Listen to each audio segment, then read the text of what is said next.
जरा सोचिए, क्या हो अगर गणित की सबसे पुरानी किताबों में से एक लाइन में हमारे पूरे ब्रह्मांड को समझने का राज छिपा हो।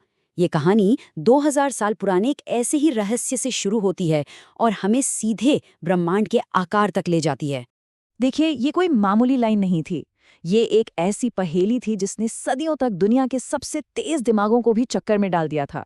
उन्हें क्या पता था कि इस एक लाइन को सुलझाने की कोशिश में वो असल में हकीकत के ताने बाने को ही बदल देंगे। तो हमारी कहानी शुरू होती है प्राचीन ग्रीस में, यूक्लिड और उनकी मशहूर किताब द एलिमेंट्स से। ये किताब ज्योमेट्री की बाइबल थी, लेकिन इसमें एक छोटी सी दरार थी, एक ऐसा हिस्सा जो बाकी सब से मेल नहीं खाता था। यूक्लिड का आइडिया ना बड़ा रेवोल्यूशनरी था। उन्होंने कहा, चलो कुछ बिल्कुल सीधी साधी बुनियादी सच्चाइयों से शुरू करते हैं और फिर सिर्फ लॉजिक का इस्तेमाल करके गणित की एक पूरी इमारत खड़ी करते हैं। अगर हमारी बुनियाद सही है तो उससे निकला हर नतीजा भी सही ही होगा। ये पहले 4 नियम देखिए, कितने सीधे और सरल है ना? 2 पॉइंट्स के बीच लाइन खींचना या एक लाइन को आगे बढ़ाते जाना, ये तो ऐसी बातें हैं जिन्हें हम बिना सोचे समझे सच मान लेते हैं। लेकिन फिर आता है 5वां नियम, और वो कुछ और ही था। ये है वो 5वीं अभिधारणा। पहली 4 के मुकाबले ये लंबी है, थोड़ी अटपटी है, और इसे पढ़कर ऐसा बिल्कुल नहीं लगता कि ये कोई स्वतः सिद्ध सच है। तो अब हम समझ सकते हैं कि इसने गणितज्ञों को इतना परेशान क्यों किया। ये एक नियम से ज्यादा एक सवाल जैसा लग रहा था जिसे हल करने की जरूरत थी। और यही उस समय के गणितज्ञों की आम राय थी।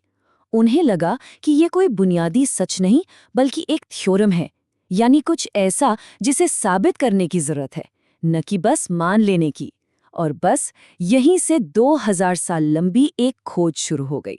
सदियों तक हर कोई इसे साबित करने में लगा रहा और हर कोई नाकाम रहा। टॉलेमी, प्रोक्लस, अल्हेथम, उमर खयाम, एक से बढ़कर एक धुरंधर, सबने इसे पहले 4 नियमों से साबित करने की कोशिश की, लेकिन कोई भी कामयाब नहीं हुआ। ये गणित का सबसे जिद्दी रहस्य बन चुका था। और फिर लगभग 1820 के आसपास कुछ गणितज्ञों ने एक बिल्कुल अलग नजरिया अपनाना शुरू किया।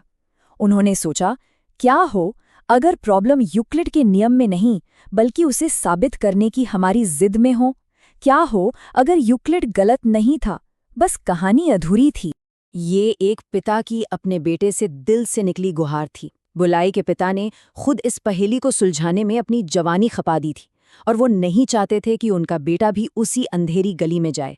लेकिन जानोस, वो रुक नहीं सका। ये वो वैचारिक छलांग थी जिसने सब कुछ बदल दिया।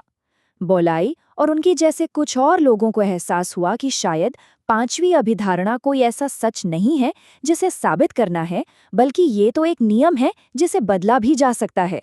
ये ज्योमेट्री के खेल में एक नया नियम चुनने जैसा था।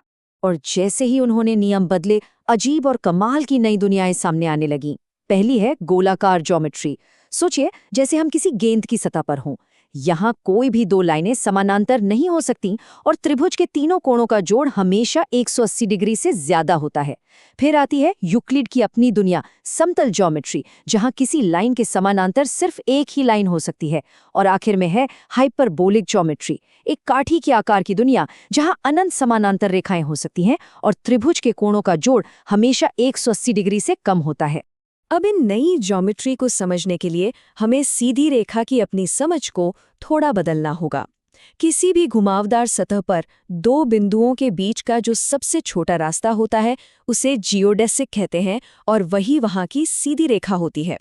ये बिल्कुल वैसा ही है जैसे एक हवाई जहाज का रास्ता सपाट नक्शे पर घुमावदार दिखता है, लेकिन असल में ग्लोब पर वही सबसे सीधा रास्ता होता है।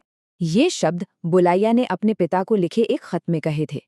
उसे एहसास हो गया था कि उसने सिर्फ एक गणित की पहेली नहीं सुलझाई है, बल्कि उसने बिल्कुल नए तार्किक ब्रह्मांड बना दिए हैं जो यूक्लिड की दुनिया से अलग तो थे, लेकिन गणित के हिसाब से उतने ही सही थे।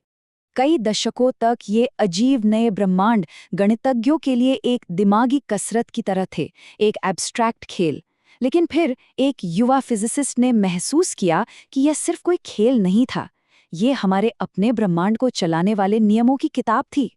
उस समय आइंस्टाइन अपनी थ्योरी ऑफ रिलेटिविटी को न्यूटन के ग्रेविटी की थ्योरी से जोड़ने की कोशिश कर रहे थे, लेकिन बात बन नहीं रही थी। न्यूटन ने कहा था कि गुरुत्वाकर्षण एक ताकत है जो फौरन असर करती है, लेकिन आइंस्टाइन ये साबित कर चुके थे कि कोई भी चीज प्रकाश की गति से तेज नहीं चल सकती। कुछ तो गड़बड़ थी। और यहीं आइंस्टीन को वो कमाल का आइडिया आया। उन्हें एहसास हुआ कि गुरुत्वाकर्षण कोई खिंचाव या बल है ही नहीं। असल में धरती जैसी भारी चीजें अपने आसपास स्पेस और टाइम के ताने बाने को मोड़ देती हैं, और हम बस उसी मुड़े हुए रास्ते पर सबसे सीधी लाइन में चल रहे होते।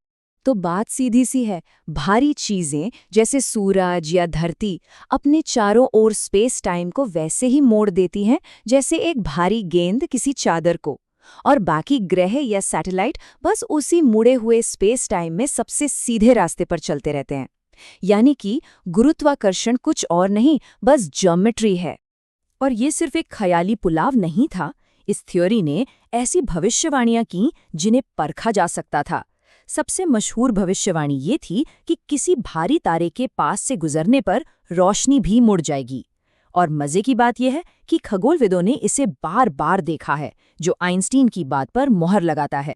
तो अब इस नई समझ के साथ हम एक बहुत बड़ा सवाल पूछने के लिए तैयार हैं।